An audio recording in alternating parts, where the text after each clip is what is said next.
tapi bagaimana meningkatkan kapasitas mereka untuk siap berproses dalam kehidupannya. Dia menjadi bertambah pengetahuannya, meningkat keterampilannya dan sebagainya. Nah, di sisi lain mungkin teman-teman Bapak Ibu harus pahami bahwa dunia kerja pun saat ini bergeser. Ada kerjaan-kerjaan yang sifatnya manual, sifatnya rutin. Itu sekarang sudah tergantikan oleh mesin, teknologi, aplikasi. Dan akhirnya masuk ke pekerjaan-pekerjaan yang saat ini sifatnya abstrak.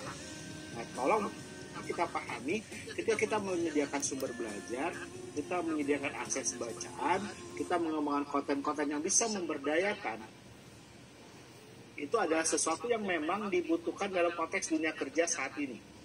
Walaupun misalnya tidak cuma sekedar pengetahuan ya, dari keterampilan dan karakter. Jadi tren ke depan, dunia kerja akan kebutuhan dunia kerja sifatnya abstrak terus meningkat. Termasuk teman-teman yang bekerja di dunia perpustakaan.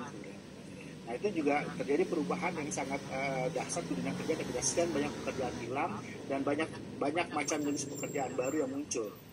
Nah, berarti ketersediaan sumber belajar tadi, ketersediaan bacaan tadi akan menyangkut kepada kompetensi, kepada skill. Nah, sekarang akhirnya kita juga bisa memahami beragam pengetahuan ini bisa mendukung skill, kapasitas setiap individu ketika mengembangkan pengetahuannya dan sebagainya tadi keterampilan. Ini terjadi perubahan. Sekarang 2020 aja mungkin ada 10 kompetensi penting. 2025 mungkin sudah ganti lagi. 2030 udah lain lagi kompetensi penting yang dibutuhkan oleh masyarakat dengan pengetahuan yang dia miliki, dengan keterampilan yang dia miliki. Ini juga menjadi tantangan para pegiat perpustakaan, pegiat literasi mengantisipasi perkembangan kompetensi ke depan yang lebih lagi bisa kita lihat ada faktor yang bisa kita kenal dengan teknologi yang terus berubah cepat, informasi yang terus perlu pemahaman literasi yang kuat, dan juga beragam bentuk media yang multimoda, media yang terus berubah bentuknya. Tidak hanya awal tahun ini kita bisa mendengar ada banyak media koran cetak yang tutup misalnya, berganti ke online. Nah, itu terjadi di sekitar kita. Nah, kondisi-kondisi ini harus kita antisipasi dan akhirnya menyangkut juga pemahaman kita terkait sumber pengetahuan.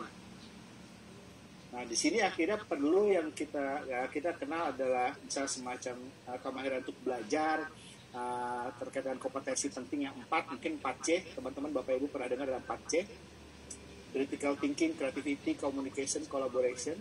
Itu 4 kecakapan kompetensi penting di abad 21. Ya, akhirnya kemahiran belajar itu juga harus dilengkapi dengan kemahiran hidup, life skill. Jadi intinya apapun akses pada pengetahuan, pada bacaan, itu bisa membangun kepemimpinan, inisiatif, keterampilan sosial, kemandirian, fleksibilitas, dan sebagainya. Jadi ada kemampuan belajar yang ditingkatkan, ada kapasitas literasi yang juga mumpuni, dan juga life skill, kemahiran untuk hidup. Nah, ini juga harus dimiliki oleh kita semua terkait tentang bagaimana mengembangkan kapasitas kita ke depan. Nah, jadi ada creativity, critical thinking, communication, collaboration. Ada 4 hal penting harus ada di sekitar kita ketika kita mengembangkan proses pembelajaran kita untuk masuk ke peningkatan kapasitas. Jadi secara umum kalau kita mengacu literasi yang digunakan saat ini, kita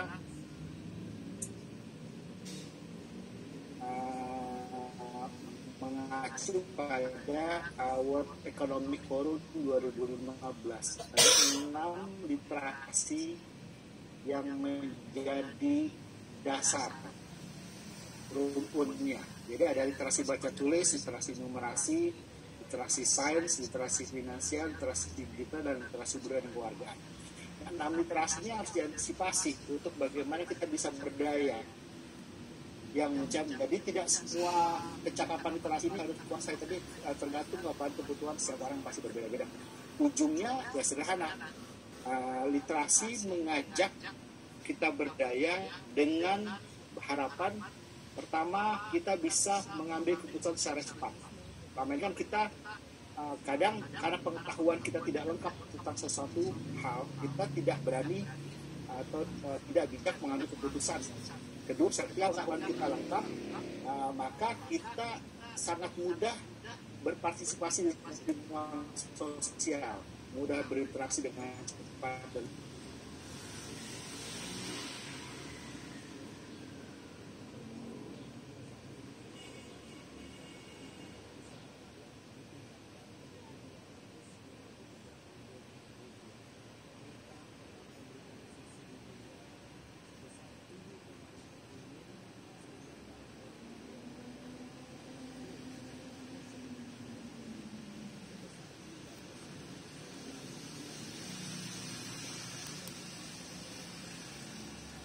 Oke, saya terputus ya tadi, mohon maaf.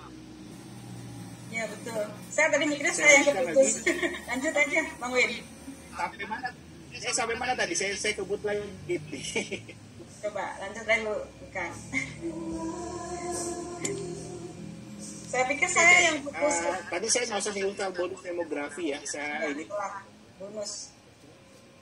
Oke. Nggak, soalnya Telkomsel hari ini lagi bermasalah. Mohon maaf. Saya menggunakan Telkomsel dan Telkomsel lagi bermasalah beberapa hari ini. Oke ya, saya lanjutkan ya. Jadi saya nggak usah singgung bonus demografi. Tadi Bang Adin Bondan sudah sempat minggu ya. Tapi pada dasarnya kita butuh sumber daya.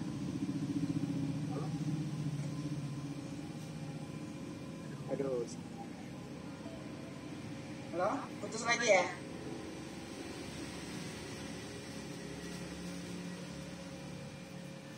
Oke, saya coba berusaha lanjutkan paparan saya. Siap, lanjut. Oh ya, putus lagi? Enggak, sudah ada. Oke, saya lanjutkan dulu paparan saya. Bisa? Ya, silakan. Suaranya ada. Sudah terdengar suaranya? Bisa ya? Bisa. Oke, saya ambil contoh dari fenomena yang ada. Oke ya? Oke. Oke, saya coba mengambil contoh.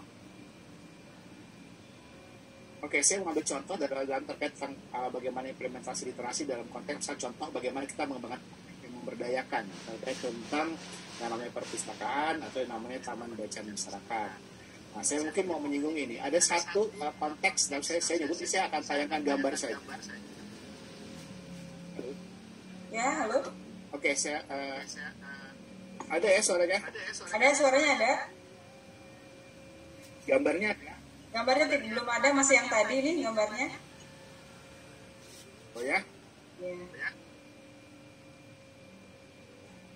Putus sekarang dua-duanya.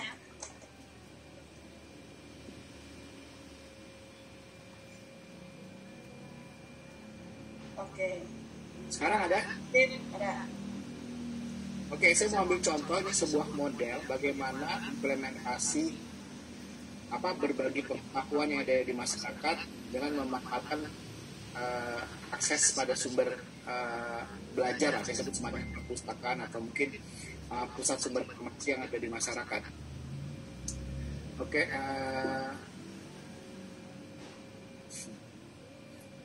ini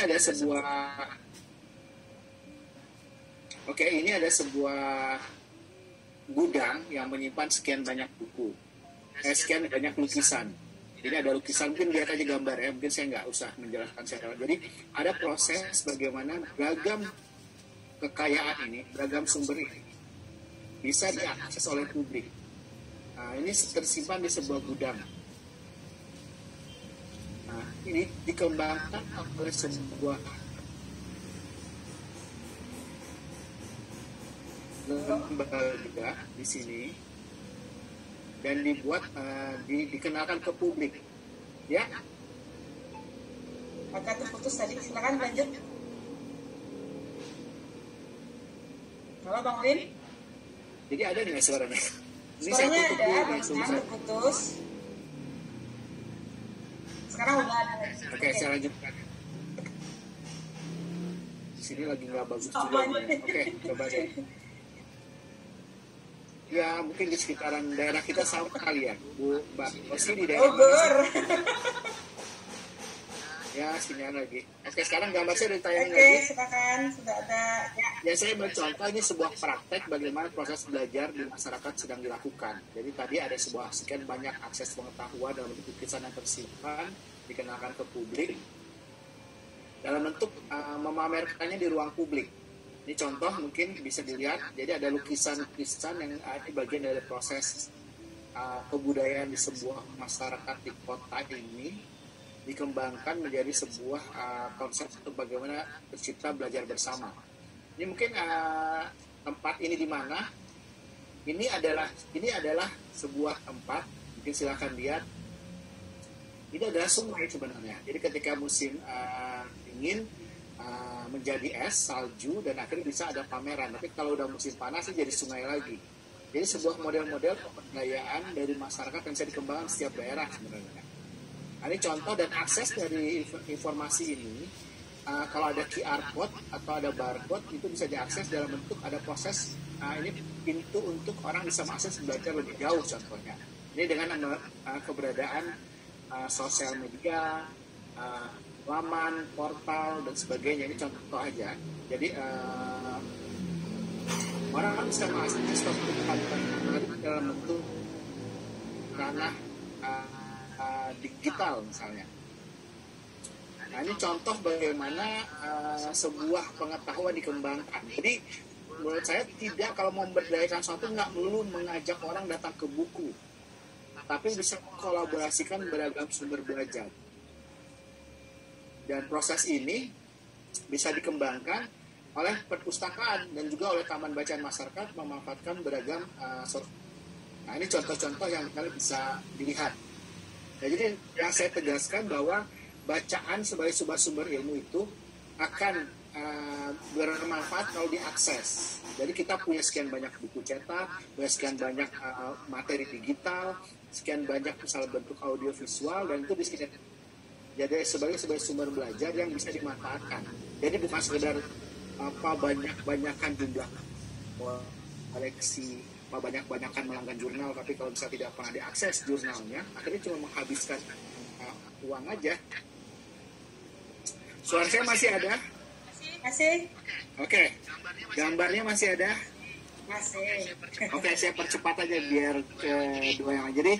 Jadi saya mau tegaskan bahwa literasi itu bukan membaca. Membaca, menulis, menyimak, berbicara itu keterampilan berbahasa. Saya mau tegaskan dulu di sini. Jadi jangan sampai kita salah kaprah bahwa literasi itu mengajak orang membaca. Bukan. Membaca ya membaca, literasi ya literasi. Nah, ketika membaca tidak lagi di dalam pencari informasi atau rekreasi, baca sudah masuk ke komparasi dan eksplorasi, maka membaca bisa menjadi pintu masuk ke kegiatan literasi.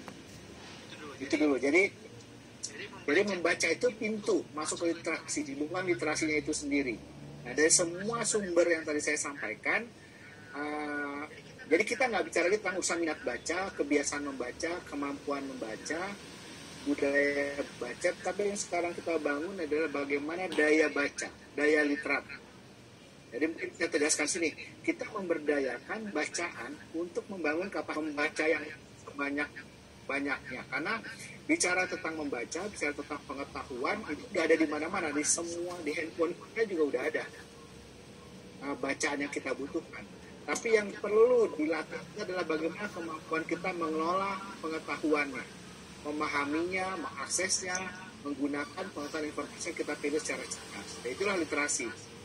Nah, itu dulu kita berdayakan. Jadi kemampuan literasi adalah kemampuan bagaimana mengelola semua beragam pengetahuan dan informasi yang ada di kita. Bukan mengajak orang membaca buku, bukan mengajak orang melihat lagi pengetahuan yang hanya buku cetak, hanya digital dan sebagainya. Nah, jadi saya mau tegaskan sini bagaimana membangun kapasitas literasi kita. Jadi kemampuan itu bisa dikembangkan di semua ranah secara sinergi. Jadi saya mengajak untuk bagaimana kita menjadi pembelajar yang literat, bukan sekedar menjadi pembaca. Jadi bagaimana bisa dengan bacaan bisa membuat makna, menggunakan gambar, menggunakan teks, menganalisa teks, sebagainya. Oke,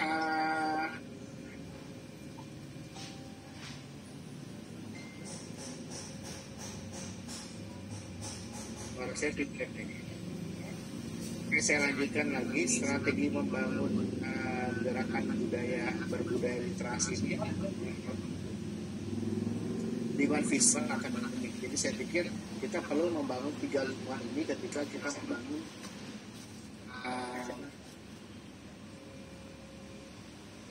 yang membangun daya literasi. Mbak Rosi, suara saya double ya? Tidak, di sini tidak double. Cuman agak lambat memang sedikit. Halo? Nah, sekarang terputus. Halo? Halo? Terputus tadi? Oh, bisa feedback. Ya, suara saya kayak double. Pas feedback kayaknya putus itu. Ya. Enggak, kalau di kita enggak. Ya. Sekarang keputus. Enggak, sekarang udah ada lagi. Sekarang ada gambarnya lagi nggak? Ada. Saya putus asa nih. Kalau urusan sini agak bertayang nggak? Oke. Tadi tayang, sekarang nggak tayang nih. Oke, jadi ini saya lewatkan aja lah. Ini. Okay. Ya, saya jadi stres sendiri nih. saya mau ngebut tentang materi saya, tapi dengan sinyal kayak gini itu saya. Oke, ini mungkin dilakukan aja nanti. Ini dari bahan bacaan aja tentang ini. Jadi saya pikir ujungnya dari literasi adalah berkarya. Ini saya lewatkan saja yang ini. Oke. Nah, saya pikir yang perlu dipikirkan. Jadi saya mungkin bahan saya cukup jadi bacaan. Mungkin lain waktu teman-teman yang sudah jadi peserta bisa ngajak diskusi lagi lah. Mungkin yang dari Dinas Perpustakaan atau mungkin yang dari mana-mana kita bisa sharing lebih detail lagi. Mungkin kapan, mungkin sekarang materinya dulu aja mungkin disampaikan. Tapi saya mau tegaskan. Ya, Bang Win putus lagi. Baik, Bang Win. Oke. Bang Win, kita lanjut dulu ke pemateri yang kedua ya, Bang Win. Ketiga. Halo, Bang Win. Baik, Bapak Ibu sekalian, karena ada masalah dengan. Halo. Oke, paparan saya untuk di-share aja dulu deh. Jadi kayaknya masih mau tutup dengan revolusi industri 4.0 plus makerspace sih sebenarnya. Cuma mungkin nanti jadi bacaan aja deh. Mungkin saya coba share di chat. Kalau ada yang mau ditanyakan nanti bisa lihat di chatnya aja diskusinya. Sekarang mungkin saya serahkan ke moderator untuk masuk ke narasumber yang ketiga dan keempat. Ya. Terima kasih, Mbak Uci. Jadi saya nggak selesaikan dulu paparan saya. Baik. Terima kasih. Baik, terima kasih. Nanti kalau ada waktu kita bongkar lagi ya. Paparannya saya share di grup. Ya, terima kasih. Oke, terima kasih. Oke, demikianlah paparan dari Bang Win. Mohon maaf ya, karena sinyal sama nih sinyal saya dan sinyal Bang Win hari ini agak kurang bersahabat ya, tidak agak terputus-putus. Oke, kita langsung masuk saja ke pemateri yang ketiga pada hari ini, yaitu Bang Opik ya. Bang Opik adalah Bang Opik, sudah siap Bang Opik?